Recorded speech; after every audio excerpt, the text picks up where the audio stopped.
हमारी इंद्रियां जो मिली हैं किसके लिए मिली है?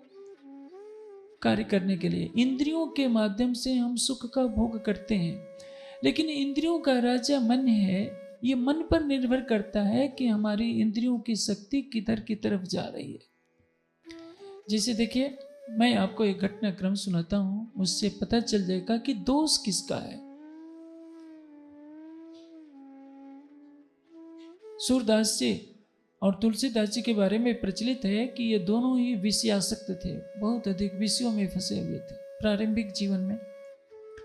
तुलसीदास जी भी अपनी पत्नी के पीछे पीछे इस तरह से गए कि नदी को पार करने के लिए उन्होंने भी एक मृतक के शव का सहारा लिया था, और घर में कूदे तो सर्प को पकड़ कर कूदे थे। ये काम सूरदास जी ने भी किया था, ये काम तुलसीदास जी ने भी किया था, और दोनों को फटकार लगती है।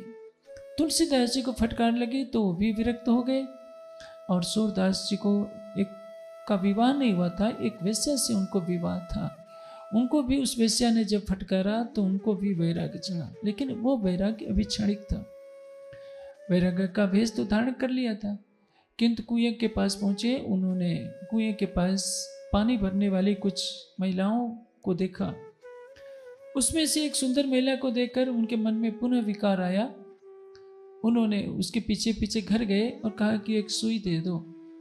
उस महिला ने सुई दे दिया। उस सुई को उन्होंने अपनी आंख में घोंप कर आंखें फोड़ डाली। महिला ने पूछा कि महात्मा जी, आपने आंखें क्यों फोड़ डाली? सूरदास जी कहते हैं कि मैं क्या करता, मैं सब कुछ छोड़ छाड़ कर महात्मा बना। तुम्हें देखकर मेरा मन पापग्रस्त हो गया, इसलिए मैंने सोचा कि ये आंख का दोष है, मैं इस आंख को ही फोड़ डालूं। प्रश्न यह है कि इन्हीं आंखों से हम किसी महापुरुष को देखते हैं तो हमारे मन में श्रद्धा आ जाती है। यही आंखें अपने पूज्य गुरुजनों को देखने के लिए प्यासी होती है। इन्हीं आंखों से अपनी माँ को देखते हैं, बहन को देखते हैं।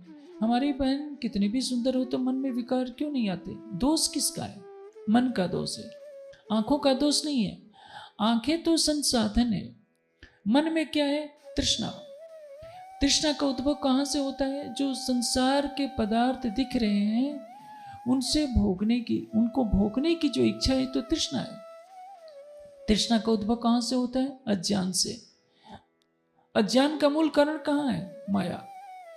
इस संसार में जब दृश्यमान पदार्थ रहेंगे, ज्ञान का प्रकाश नहीं होगा तो अंधकार फैलेगा। जैसे